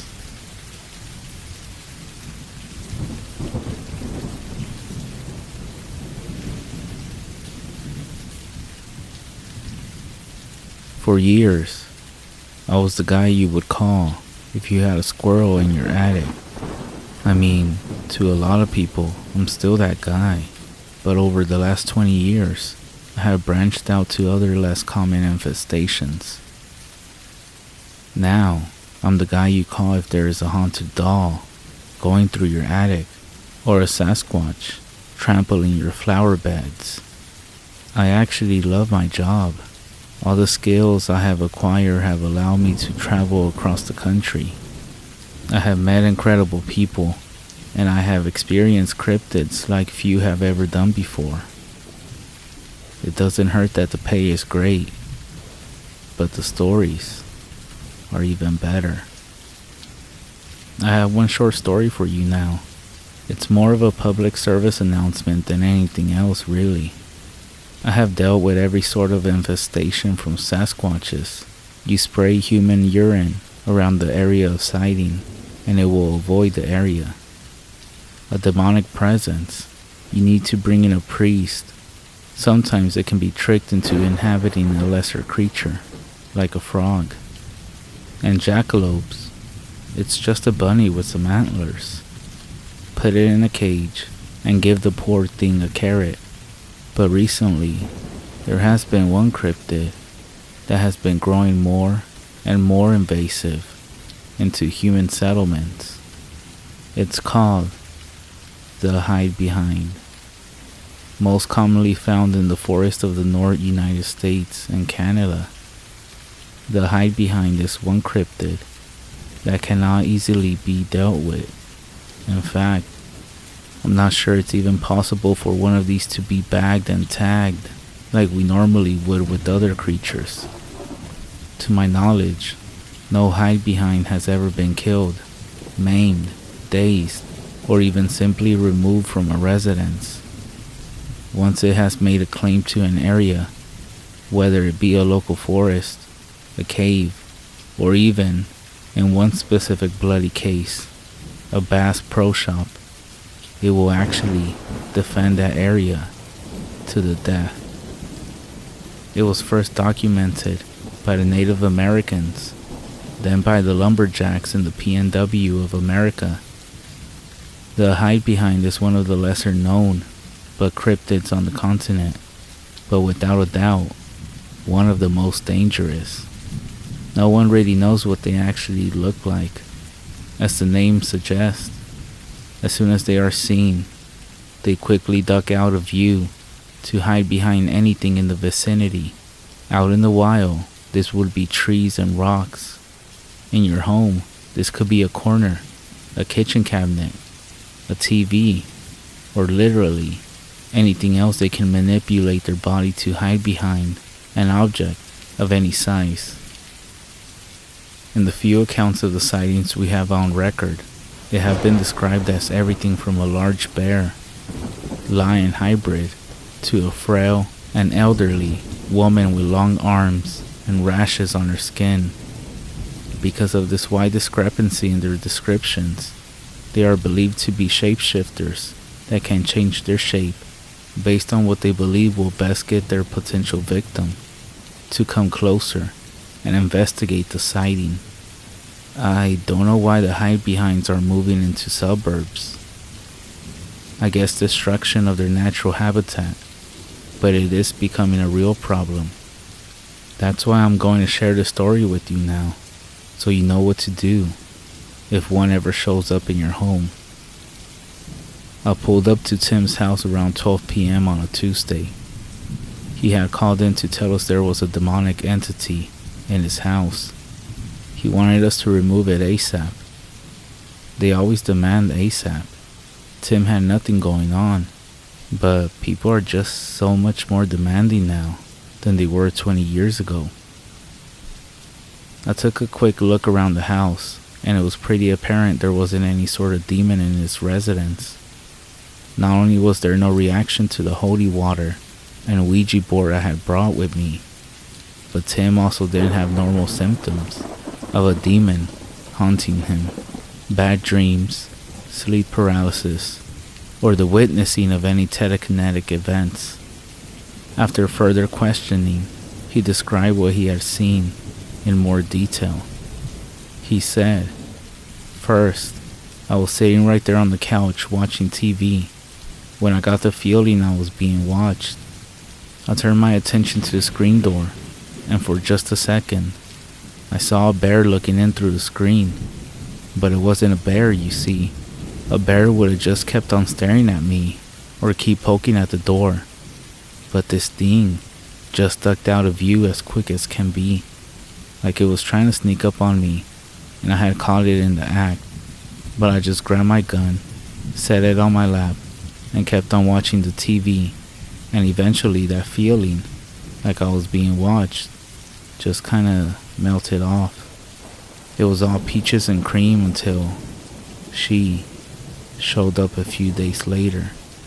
This she that Tim was referring to was a new human form that the hide-behind was taking. I assume it was because of the lack of a reaction to the bear form it had previously shown itself as. Like I said earlier, the hide-behind wants you to look for it, to come near. Like the anglerfish, it dangles something in front of you, attempting to bring you closer. It's a lazy hunter. Tim then continued, I was out in the garage in my workshop, and that feeling came over me again. That being watched feeling. I turn around, and I'm looking out the garage door, but I don't see anything. But then out of nowhere, I see a lady's head and shoulder pop out from the corner of the garage, and the second that she sees me looking at her, she pops right back around the corner where she came from. Well, this time I went looking around for her, so I had seen crazy people, and she looked crazy, and I didn't want her grabbing me, so I gave a wide berth around that corner, and there was no one there. I walked all around the house, and I didn't see anyone, not even footprints. Tell me that's not demonic. It wasn't demonic. It was a hide-behind, and I told the man as such. I told him living out here on the edge of town made him an easy target for it. I told him that there really isn't any way to get rid of them or scare them off. I told him he could try to leave his house for a year, at minimum, and maybe, with luck, it will leave on its own. But the best bet would be for him to burn the place down and never come back. He didn't like that answer. My family lived in this house for 3 generations. I'm not leaving, and I sure as hell ain't burning nothing down. I'll tell you what though, I'm gonna keep my shotgun on me, and when I get that feeling again, I'm gonna shoot it. It works for bears, and that's the meanest thing around these parts. I don't see why it wouldn't work for this, what you call it, hide behind. You can't argue with anyone over the age of 65. People get set in their ways. Their beliefs calcify. So instead, I was honest with him. I told him 2 things. The first thing I told him was that eventually, he'll get that feeling that he was being watched, and he'll get his gun and he'll start looking around for the hide behind, only he wouldn't find it. That's what happens in all these cases, because at that point, it found the best hiding spot it can possibly get, the only place you won't be able to lay eyes on it, directly behind you. And at that point, it's too late for you. The second thing I told him was that I'll be back in 2 days, and more than likely, he'll be dead. And then, that's when I left. 2 days later, I pulled my van up to Tim's driveway to find the screen door open and blowing in the wind. I didn't even need to cross the threshold of his house to find him. He was everywhere. On the floor, the ceiling, the walls. The smell was unbelievable. I poured some gas on the front porch, and then I used a match to light it. The house was an inferno within 30 seconds. I got in my van and started to pull out of the driveway, and I took one last look at the house, and then beyond, out in the tree line where I saw, for just a split second, a young boy, before he quickly pulled back and disappeared behind a thin, little tree. I was hundreds of miles away by lunchtime. I say all of this to you if you ever think you might have a hide behind in your house or even in the area. Leave. Burn the place down if you can, so nobody can move into it. These things are like bears. If they know they can get food someplace, they are just gonna keep coming back. And if you get the feeling that you're being watched and you can't figure out why, call your loved ones, because it's standing directly behind you.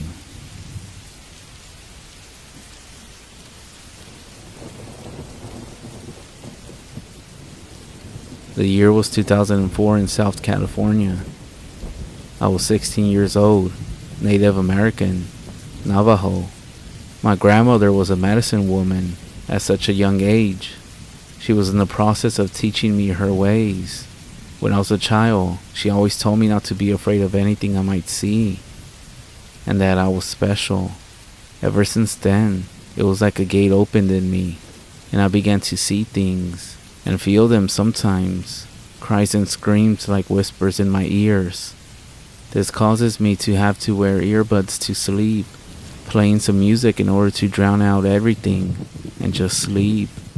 I've been through a lot of hauntings as I was a kid, until this day in 2021, but this haunting was one that has upset me, as something attacked my mother. One day, my mother came to me, and I could see she looked so drained, like she hadn't gotten good sleep in a long time. I asked her what was wrong, when I noticed that she didn't seem scared. She said to me, "I'm terrified to sleep. Every night, I awake, and I can't move at all. And then all of a sudden, I see something dark, slowly crawling from the edge of the bed by my feet, climbing up my legs all the way to me. All I can do was cry. I feel hands on my neck starting to choke me. I try to move to wake up your dad, but nothing happens." I kept my eyes on her, listening to her story to hear every word. I am no stranger to the supernatural, and I know ways to keep things away. This angered me, that something in my family's home was hurting my mother. I tried to calm her down and assure her she would be okay. "Mom, come sleep in my room tonight. I'll stay up and watch you as you sleep, and I'll see if I can catch it. I have a little dog named Princess. She was a very good dog. She would sleep with me in my room, and she would always growl when she felt danger, tangible or supernatural. Through the night, she would keep watching me all the time, and she made me feel safe.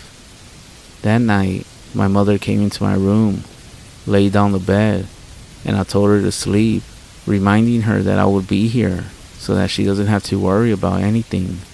It was around 10 p.m. and she finally fell fast asleep. I stayed up right next to her with my dog in the middle of us. The dog soon fell asleep too, and at around 2 a.m., nothing had yet happened. So I got up to use the bathroom.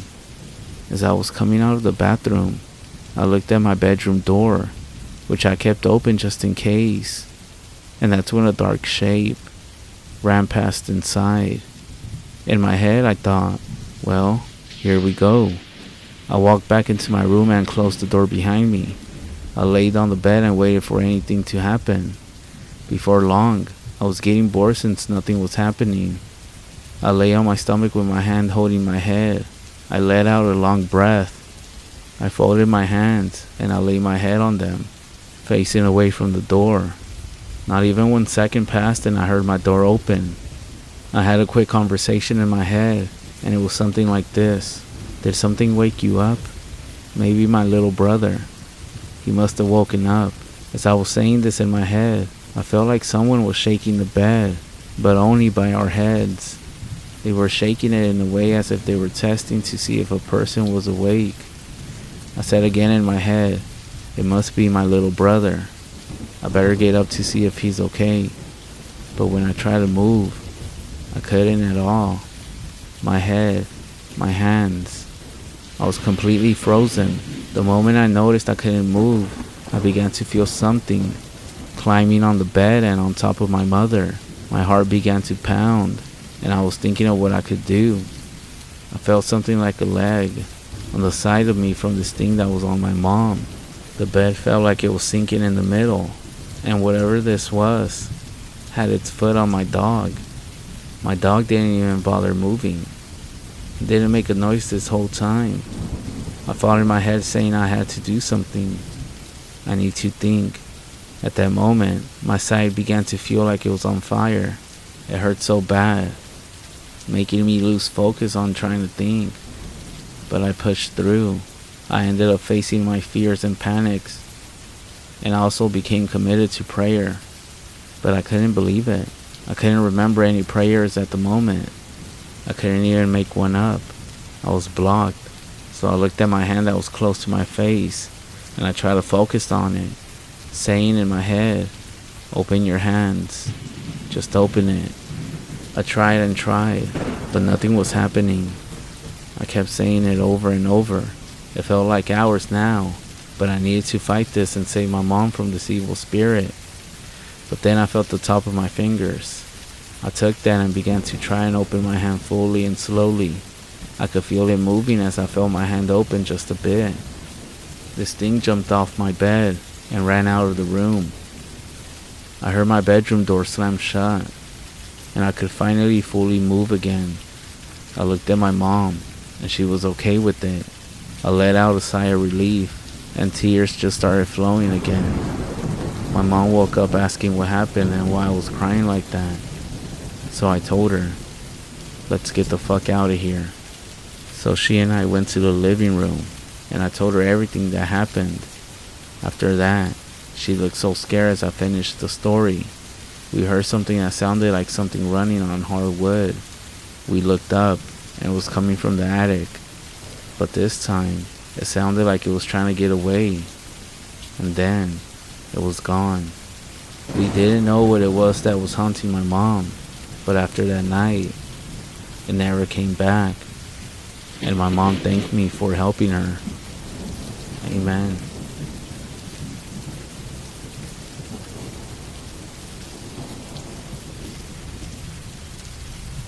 First of all, I'd like to apologize for any grammatical errors. I also don't spend much time on here, so I have no clue if this is the right place to post this in. But I know you guys know your shit, so I assume it's the best place to ask. Second, I only just recently learned what a Skinwalker is, and I still don't know much about them, which is why I would like other people's opinions. This happened in September of last year. We live on a huge horse farm in southern Kentucky. My mom, the horse fanatic in the family, travels all over the country taking out horses to shows and competitions.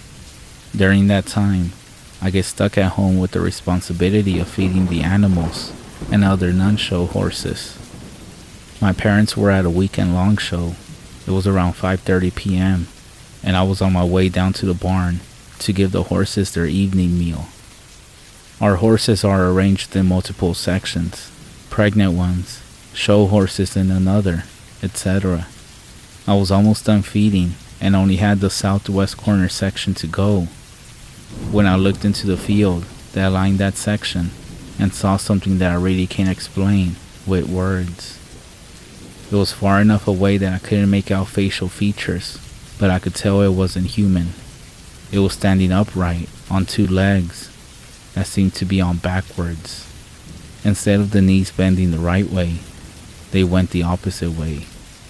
The closest thing I can describe it would be like a very thin, hairless horse standing up. I didn't notice any arms, but with how far away it is, I'm assuming they could have just been close to the body that I didn't see them. It scared the hell out of me, but I don't think it saw me. It looked like it was watching my house, which was about 100 yards to the northwest of there. I kind of just stood there. I didn't really know what to do, so I just kind of slowly started backing up until I was back in the barn. There's a small part in the barn where there are a couple of missing boards that you can easily see out of, so I stood there watching it for a while. I didn't want to go back home because I was scared it would see me, so I just waited. I waited for what felt like forever before this thing kind of turned around and walked away into the woods. But the way it walked was the scariest thing about it.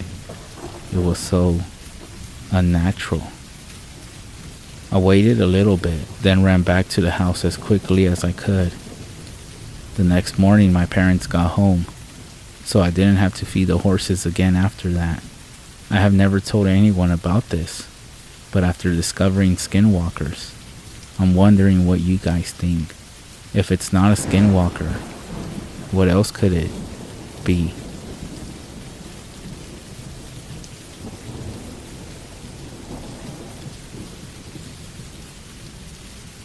I had a childhood friend, Johnny. We weren't the closest, but we were part of the same quote-unquote church. So sometimes we spent time at each other's houses. He lived outside of town at a large house that sat near the woods. This wasn't at all strange to me, as many of my friends at the time, if not most, lived in similar circumstances.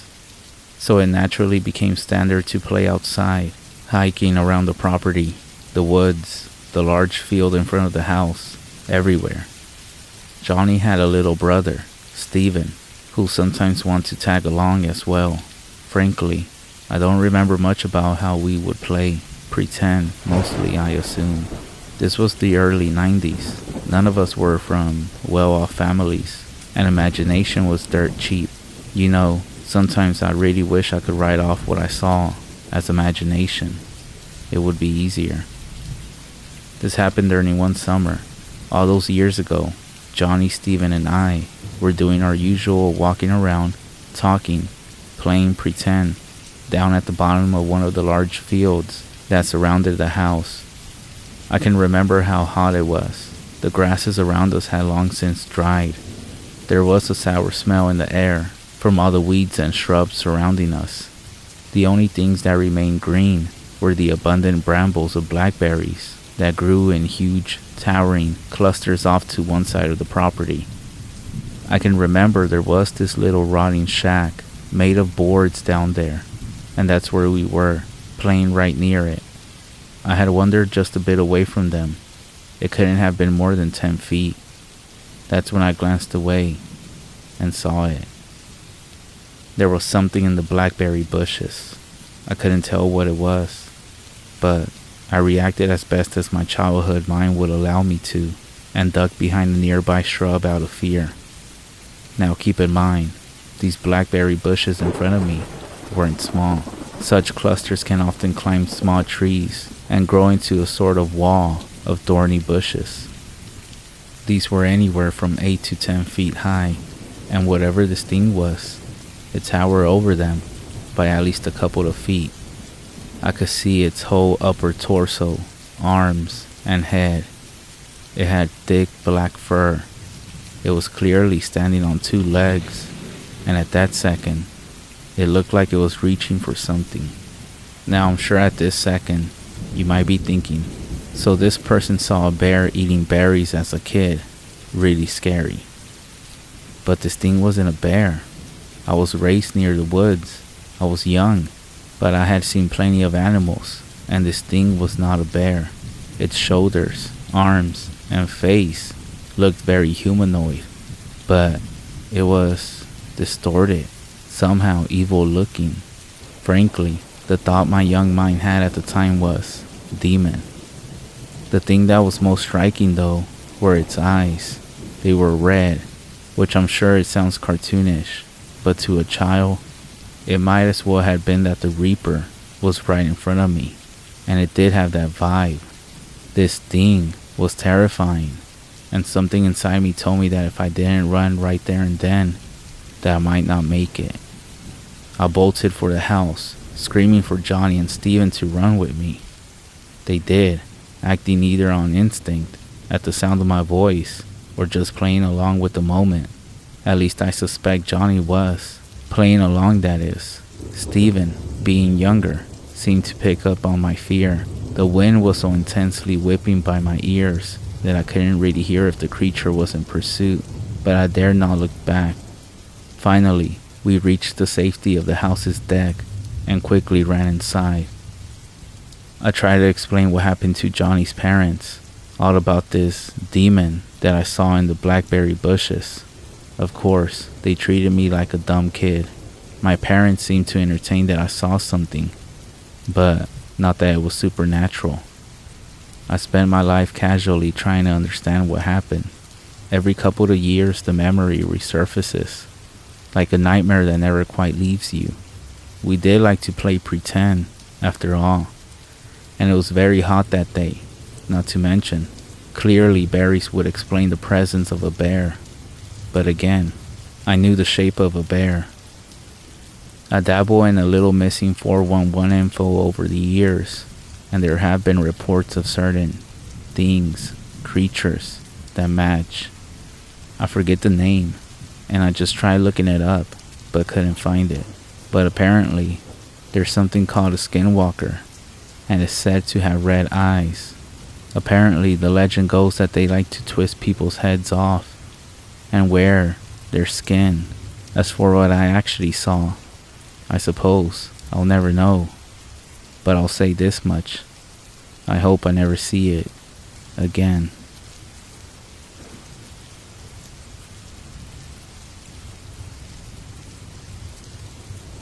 I live right next to a REZ. I go there sometimes to get gas, since they have the cheapest price. I mostly go at night, and on this one specific night, I was hanging out filling up the 26-gallon tank in my truck. It had just hit the orange light, and I was sitting out there and all the light I had was the gas station. As I was standing out there, I kept hearing dogs, and the noise from the REZ, but it was just a border of darkness. And to be honest, I just wanted to get out of there, and for the next 10 minutes, I was just sitting there, scared shitless that I was gonna be a victim. I rushed to put the hose right in there and sped off just thinking about all the things I heard. And now, I have learned that the gas station that I go to, it's actually pretty close to the cemetery around that area. And from now on, I'm gonna go during the day.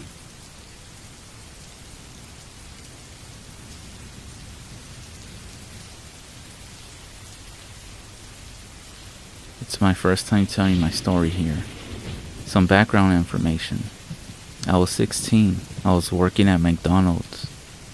And I would work every weekend and help open at 5 in the morning. I was on my way to work and it was around 4:55. I remember that on my way to work, some of the stores would have their lights on by this time. And everything looked dark around the road.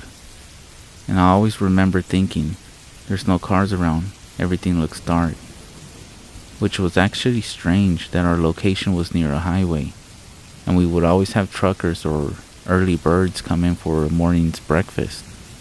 I clocked in, and it was just me and my manager and a maintenance guy there. We were in charge of getting everything ready for the morning shift. I remember I was stocking some things up in the front. Then my manager said, "Hey Carlos, I'll be right back, I'm going to the bathroom." I then said okay. Most of the time when this happened, I was in charge of taking orders and giving them out and everything, which wasn't much because we would have like one car every 5 minutes. So once I was done, I realized that my manager was still in the bathroom, obviously on her phone. So I walked out to the lobby to go see if we had any more cars left. So I turned around to see the opposite way, to look outside to the parking lot. And there it was, a black creature that looked like a man. It was tall, around 6 feet tall. I remember trying to get a better look at it, so I got close to the window to see, and I realized it was just completely black, no form of light passing through it. As I got closer, I got the feeling of more pressure on my chest. That's when I heard my manager coming out the bathroom. As I saw her come out, I quickly looked back, and this thing had disappeared. This really freaked me out, and I never experienced something like that before. I honestly don't know what it was, but according to Google, it could have been some kind of cryptid.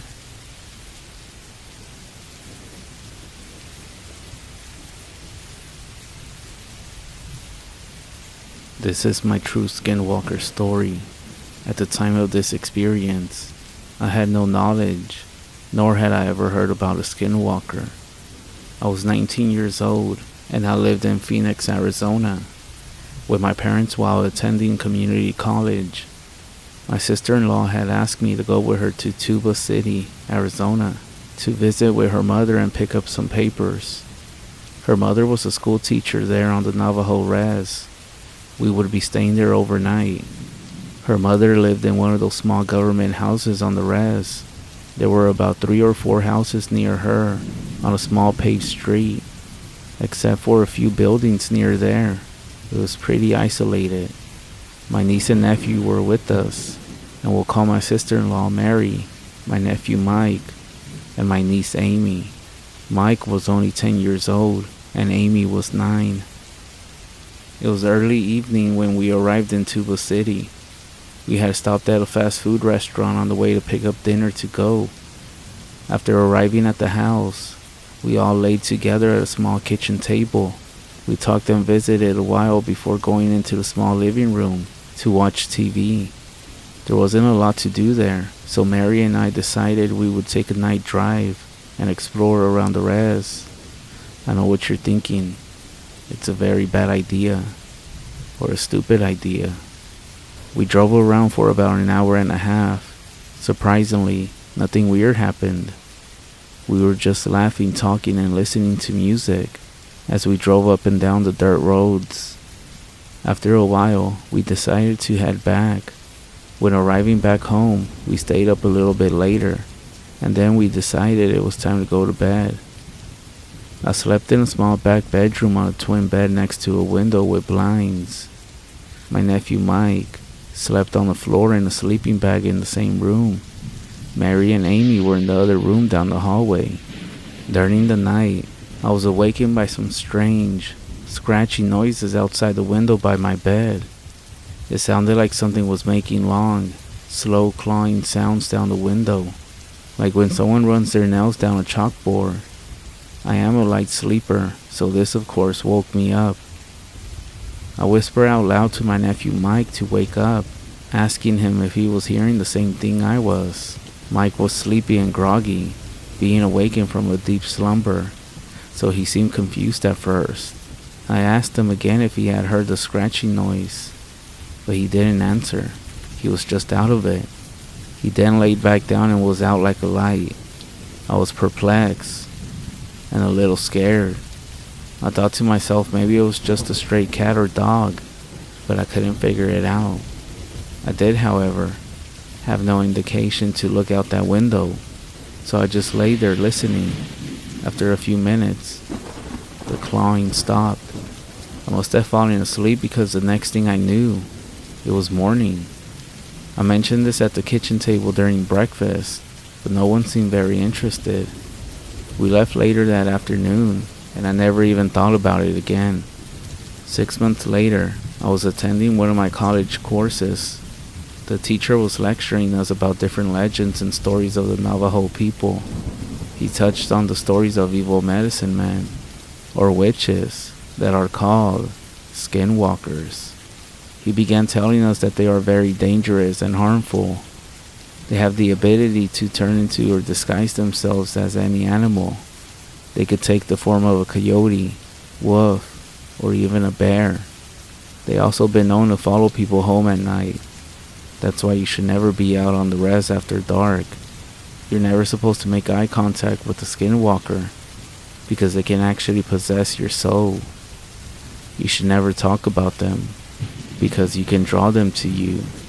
They can cause issues and bring evil into your life. An icy chill went down my spine. I remember that night I had spent on the REZ. I wonder if a Skinwalker had followed Mary and me home that night after our drive. The realization that a Skinwalker had targeted us fills me with fear. I think of this often, and I'm so glad I didn't look out the window that night. I'm also haunted by the fact that there was just a very thin pane of glass separating me from such an evil thing. And now, I guess I know why no one in the family wanted to talk about it.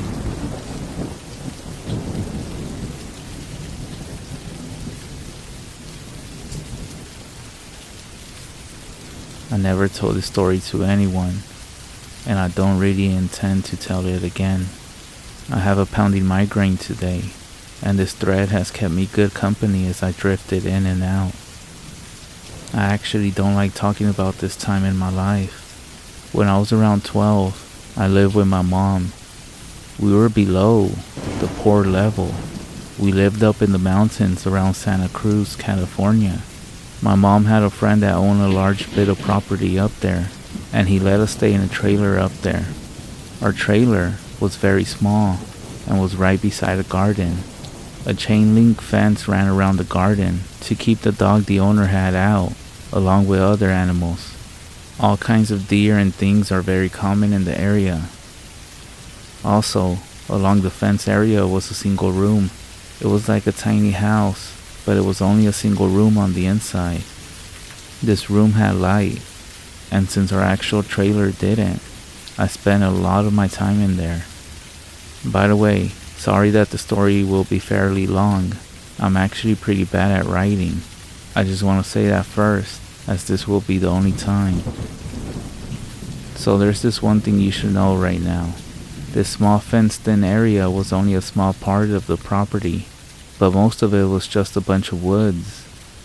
Also, I refused to leave the fence area because the owner's dog had been mistreated by children in the past and was very sketchy towards me all the time. If I was alone, it would try to bite at me, even through the fence. The fence was tall, at least 7 feet high, and wasn't even movable. So as long as the gate was closed, I was safe. With that being said, there is no one else around us for miles and miles. Now I'm telling you all this because I think it's important that you understand what kind of scene this was before I really get into the story. So we have a fenced-in location that seems fairly safe. It contains a trailer and a single room with power that is not connected to the trailer. Nothing else around for miles. My mom's van is parked out in front of the gate to the fenced-in area, and a single unpaved road runs from this garden for about a mile to the main house. Now then, I would bring friends up there to sleep over here and there. We all thought it was pretty cool, you know. Besides, we would get our own room to stay in, to play video games all night long. It was like a dream come true. The only downside was simple. When it would get dark outside, it would get really dark. No city around, and the trailer would not be lit up. There was no bathroom to use in the room, and you would have to walk through the dark garden in order to get to the trailer to use it. Strange things would happen out here from time to time. It was always something that could be somewhat easily explained away though.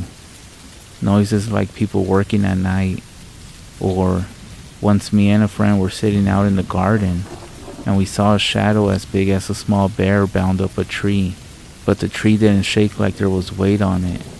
The dog also creeped me out, but you know, angry dog, and I was a kid. It happens. Now, I do get scared pretty fast. I always been that way. For example, I have trouble walking through a lit house if I'm alone.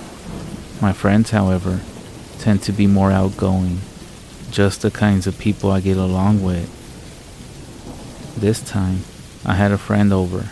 His name was Jacob. We were staying up all night and playing Sonic the Hedgehog 3 on my Sega Genesis. We started playing as the sun went down, and by the time we were finishing up the game, it was around 2 a.m.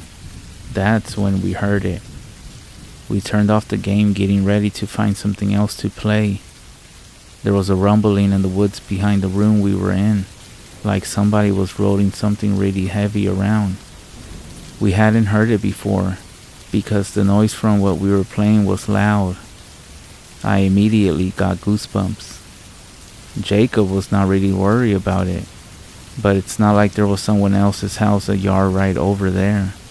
It was just a forest, for miles, and it sounded like someone was constructing something or some shit, dragging and rolling something really heavy. Eventually, Jacob convinced me to just play some more games. I agreed on the condition that we turn the volume down so we could hear if something happened. We started playing, and I didn't even notice that the noise had stopped because I was into the game. A couple hours later, Jacob said he had to use the bathroom. I was feeling fine by then, so I was fine when he left to the trailer to relieve himself. He was taking a while, so eventually, I decided I was going to go check on him. Besides, I could use the bathroom and grab a snack while I was at it. I got up and opened the door to leave, and when I opened it, he was just standing at the doorway, right outside the door, facing it. It scared the shit out of me. That's when I asked what he was doing, and he just stood there, blocking the exit. I realized he must have sneaked up to the door because I could hear him walk away from the room, but I hadn't heard him walk back up to it. It was super quiet out there, without the noises of the city. I should have been able to hear, but he refused to say anything or respond. He just stood there. I told him he was really creeping me out, but it wasn't like him to try to scare me like this. Finally, I decided to just go to the trailer and use the bathroom myself. I told him what I was gonna do. Then I moved past him, but when I pushed him out of my way a little, his skin felt freezing to the touch.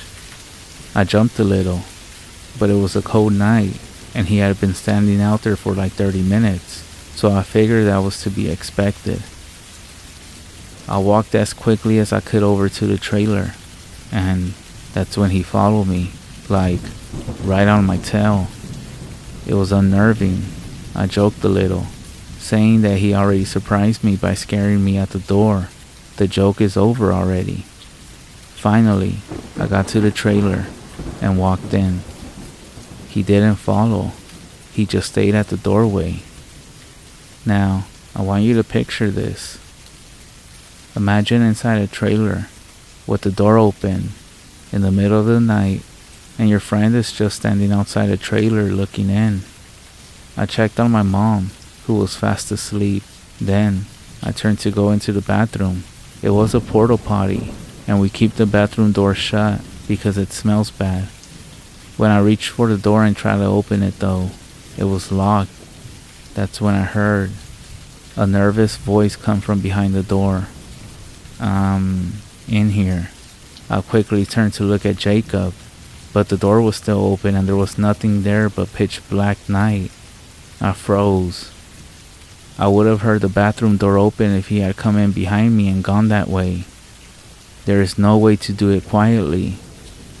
That's when I just yelled out so loud that my mom woke up.